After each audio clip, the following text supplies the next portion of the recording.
Everyone, welcome to KGS UGC NET channel. मैं पूजा शर्मा, आपकी UGC net mentor, आपका स्वागत करती हूँ ऑन दिस प्लेटफॉर्म। आप लोगों को जैसे पता है दैट 19 नवंबर को NTA ने जो है पब्लिक नोटिस जारी कर दिया था दैट 19 नवंबर से फॉर्म फिलिंग जो है स्टार्ट हो चुकी है। तो आज का सेशन जो है मैं आपको प्रॉपर डिटेल डिस्क्रिप्शन यहाँ पे बताने वाली हूँ कि आप फॉर्म जब फिल करेंगे तो किस डेट तक फॉर्म फिल कर सकते हैं, क्या फीस होने वाली है, आगे आपकी एज जो है, क्वालिफिकेशन क्या क्या चाहिए, एज जो रिक्वायरमेंट है वो क्या क्या होगा, हम इस सेशन के अंदर डिस्कस करेंगे। ठीक है, तो ये एक डिटेल्ड जो है यहाँ पर वीडियो होने वाला है फॉर्म से रिलेटेड। आपके बहुत सारे डाउट्स मैंने जब लास्ट वीडियो किया था कि फॉर्म जो है आ गए हैं, उसमें मैंने आपके कमेंट सेक्शन में काफ़ी सारे जो हैं डाउट्स देखे, तो उन्हीं डाउट्स को क्लियर करने के लिए आज का सेशन जो है आप लोगों के लिए है। तो सेशन में बने रहिएगा। देखिए, फर्स्ट ऑफ ऑल यहाँ पर जो ये बुलेटिन है दैट इज फॉर दिसंबर 2024। ये अभी यहाँ पर जो है लागू किया गया है, लगाया गया है।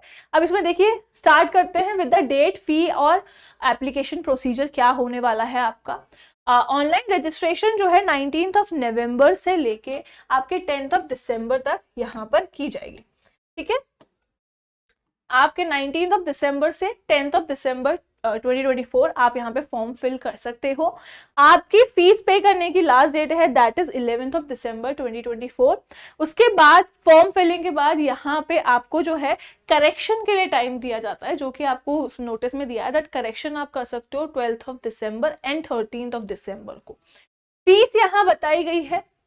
फीस देखिए, जनरल के लिए फीस यहाँ पे है 1150, देन जनरल EWS, देन यहाँ पर जो है SC ST, person with disability और थर्ड जेंडर, उनकी फीस यहाँ पर जो है बताई गई है क्या फीस यहाँ पर होने वाली है। यहाँ पे करेक्शन के लिए बोला है दैट करेक्शन 13 और 12 दिसंबर को जो है, अगर आप फॉर्म में कुछ भी मिस्टेक होती है, आपको लगता है कि भाई आप फॉर्म में कुछ मिस कर चुके हैं, नहीं फिल किया है, गलत फिल किया है, तो आप 13 और 12 दिसंबर को जो है फॉर्म करेक्शन कर सकते हैं। अब एग्जाम ऑफ मतलब डेट एग्जामिनेशन यहाँ इन्होंने अनाउंस कर दिया दैट 1 जनवरी 2025 से 19 जनवरी के बीच में जो है एग्जाम कंडक्ट किया जाएगा। 2025 में आपका कह लीजिए जनवरी के फर्स्ट वीक, सेकेंड वीक के अंदर ही जो है आपका एग्जाम यहाँ पे कंडक्ट हो जाएंगे। बाकी यहाँ पे ड्यूरेशन ऑफ एग्जामिनेशन क्या होगा, यहाँ पे आपको 180 मिनट्स मिलते हैं विच इज 3 आवर्स, 3 घंटे आपको यहाँ पर मिलेंगे। कोई ब्रेक नहीं होता है एग्जाम में। आपको 2 पेपर होते हैं, पेपर 1 और पेपर 2 यहाँ पर होता है। आपका पेपर 1 जो है is a compulsory paper and paper 2 जो है आपके लिए आपका सब्जेक्ट पेपर होता है। पेपर 1 के अंदर 50 क्वेश्चंस आते हैं, पेपर 2 के अंदर 100 क्वेश्चंस आते हैं। हर क्वेश्चन 2 मार्क्स ईच, यहाँ मतलब 2 मार्क्स ईच क्वेश्चन होता है आपका। और आगे इसका जो चीजें हैं वो हम और देखते रहते हैं। चलिए नेक्स्ट, यहाँ पे इन्होंने बोला है, आप आगे चल, यहाँ पे देखिए फॉर्म में हम देखें ऑनलाइन मोड में आपका होगा, एकदम क्लियर कर दिया है। जैसे इस लास्ट टाइम जो है ऑफलाइन किया गया था, फिर एग्जाम कैंसिल हो गया, बट इस बार इन्होंने कह दिया है दैट आपका ऑनलाइन मोड में ही होगा। मतलब यहाँ पे एग्जाम भी CBT मोड में होगा, फॉर्म भी आपको ऑनलाइन मोड में ही फिल करना है। यहाँ पे आप अपना ऑनलाइन रजिस्ट्रेशन कैसे करेंगे, आप जब अपना फॉर्म फिल करेंगे तो कैसे आप यहाँ पे अप्लाई करेंगे। सबसे पहले एप्लीकेशन के लिए आपके पास अपनी ईमेल आईडी होनी चाहिए और आपके पास मोबाइल नंबर होना चाहिए। आपके पास अपनी रीसेंट फोटोग्राफ हो जिसका साइज डिस्क्राइब है। आप जब फॉर्म फिल करते हैं तो कई बार फोटोग्राफ की साइज की वजह से वो नहीं लेता है, तो साइज यहाँ पे डिस्क्राइब होता है। उसके बाद आप यहाँ पे 80% फेस यहाँ दिखना चाहिए, बाकी सारी चीजें हैं। कैंडिडेट का सिग्नेचर भी जरूरी है, तो यहाँ पे आपका सिग्नेचर जो है उसकी फोटो यहाँ पे आप लगाएंगे। पेमेंट आपका यहाँ पे क्रेडिट, डेबिट कार्ड या UPI किसी से भी आप कर सकते हो, पर्टिकुलर बैंक जो है यहाँ पे डिसाइड किए गए हैं। आप अपना फॉर्म, आपके एप्लीकेशन कह लीजिए जो भी एप्लीकेशन फॉर्म है वो आपके मेल ID पर आ जाता है और मोबाइल नंबर पे जो मैसेज है वो भी आपको मिल जाएगा। ये यहाँ पे फॉर्म फिलिंग का पूरा प्रोसीजर हो गया। अब आगे चलते हैं। जब हम इसके आगे बढ़ेंगे तो यहाँ पर आप एक बार फॉर्म फिल सबमिट कर देते हैं तो आपका फॉर्म आपको जो है आपके मेल पे मिल जाता है। चलिए यहाँ पे अब थोड़ा सा हम जान लेते हैं। फॉर्म जो है हमने कहा 3 उसमें मोड में हमारे फॉर्म फिल किए गए हैं। 3 मोड कौन से हैं? जैसे पिछली बार 3 मोड थे, वैसे ही यहाँ पे 3 मोड डिसाइडेड है। एक आपका होगा असिस्टेंट प्रोफेसर के लिए, एक आपका पीएचडी के लिए, दूसरा यहाँ पे जो है जेआरएफ के लिए, जूनियर रिसर्च फेलोशिप के लिए होता है। ओके, 3 ही उसमें डिवाइड किया गया है। देखिए अब यहाँ पे आपका किसके लिए कौन सा अवार्ड यहाँ पे एलिजिबल होगा उसकी बात की गई है। अगर आप जेआरएफ जो कैटेगरी है वो किस किस चीज के लिए एप्लीकेबल है? जेआरएफ के लिए है, असिस्टेंट प्रोफेसर के लिए, पीएचडी के लिए है। असिस्टेंट प्रोफेसर अगर आप यहाँ पे फिल करते हो तो आप जेआरएफ के लिए एप्लीकेबल नहीं होगे, असिस्टेंट प्रोफेसर और पीएचडी के लिए एप्लीकेबल होगे। अगर आप पीएचडी ओनली के लिए फॉर्म फिल करते हैं तो आप ना जेआरएफ के लिए एप्लीकेबल हैं, ना ही असिस्टेंट प्रोफेसर के लिए, आप केवल और केवल पीएचडी ओनली के लिए ही एप्लीकेबल यहाँ पर होंगे। तो ये सब चीजें थोड़ा ध्यान, फॉर्म जब फिल कर रहे हो तो आप ध्यान देकर यहाँ पर जो है फॉर्म फिल करें। इसके आगे चलते हैं। अब देखिए यहाँ पे मार्किंग स्कीम क्या होने वाली है। यहाँ पे आपका हर क्वेश्चन जो है 2 मार्क्स जो है कैरी करेगा। आपको अगर सही आंसर होगा तो आपको 2 मार्क्स यहाँ पे मिल जाएंगे। नेगेटिव मार्किंग नहीं होती है, इसका ध्यान रखना। अगर आप कोई भी आंसर अनअटेम्प्टेड छोड़, मतलब आप अटेम्प्ट ही नहीं करते हो, आंसर ही नहीं कर रहे हो, या फिर आपने उसको रिव्यू के लिए मार्क करके रखा हुआ है, तो उसके लिए आपको कोई भी मार्क्स नहीं मिलेंगे। ठीक है, उसके लिए आपको कोई भी मार्क्स नहीं मिलेंगे। अगर आपको कोई भी क्वेश्चन इनकरेक्ट लगता है, अगर आपको कोई भी क्वेश्चन इनकरेक्ट लगता है या फिर आपको लगता है कि मल्टीपल करेक्ट आंसर्स हैं उसके, तो आप यहाँ पर जो है इसके लिए आप चूज कर सकते हो। The answer would be given the credit, आपको जो भी आंसर यहाँ पे होगा उसका क्रेडिट मिल जाएगा, जो भी आंसर दिया जाएगा उसका क्रेडिट आपको मिलेगा। एक चीज यहाँ पे बोली जाती है दैट अगर क्वेश्चन हिंदी और इंग्लिश में जब है तो आप एक तो पहले अपना जो भी मीडियम है, जब फॉर्म फिल कर रहे होते हो तो ध्यान से अपना मीडियम फिल करना। आप अगर इंग्लिश मीडियम से तो फॉर्म फिल करते वक्त ही ध्यान से अपना मीडियम देखना। उसके बाद क्वेश्चन अगर कभी भी क्वेश्चन में कोई भी गलती आती है या क्वेश्चन में कुछ भी प्रॉब्लम होती है तो इंग्लिश वाला जो क्वेश्चन होता है उसी को सही माना जाता है। ठीक है, अगर आपको लगता है हिंदी मीडियम से हो, हिंदी का क्वेश्चन देख रहे हो, आपको लग रहा है कोई क्वेश्चन में गलती है, कुछ भी चीज है, तो इंग्लिश वाला क्वेश्चन जो होता है उसी को ही यहाँ पर कंसिडर किया जाएगा, वही वहां पे सही जो है माना जाता है। इसके बाद नेक्स्ट यहाँ पे चलते हैं।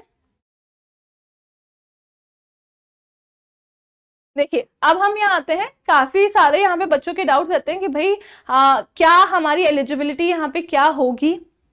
तो सबसे पहले क्वालिफाइंग यहाँ देखो, आपके जो भी जनरल, अनरिजर्व या जनरल ईडब्ल्यूएस से हैं उनको अपनी मास्टर डिग्री में 55% होना जरूरी है।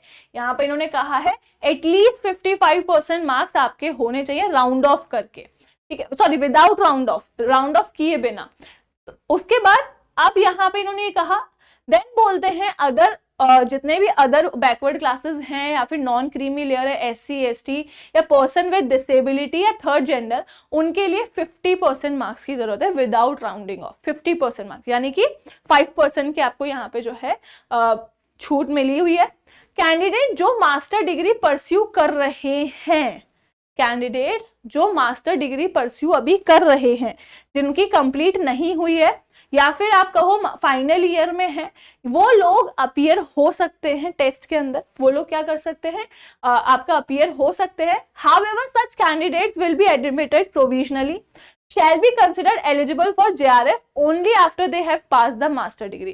JRF के लिए वो तभी कंसिडर किए जाएंगे जब उनकी मास्टर डिग्री कंप्लीट हो जाएगी, और उनकी मास्टर डिग्री 2 साल के अंदर कंप्लीट हो जानी चाहिए। ठीक है, यहाँ पर बोला गया है आपका जो है they pass their master degree, such candidate complete their master degree examination within 2 years। जिस दिन से आपका नेट रिजल्ट आया है उसके 2 साल के अंदर अंदर आपकी मास्टर डिग्री जो है कंप्लीट हो जानी चाहिए, तभी आप जेआरएफ और नेट के लिए एप्लीकेबल रहोगे। ठीक है, नेक्स्ट यहाँ पे ये सारी चीजें दी गई हैं।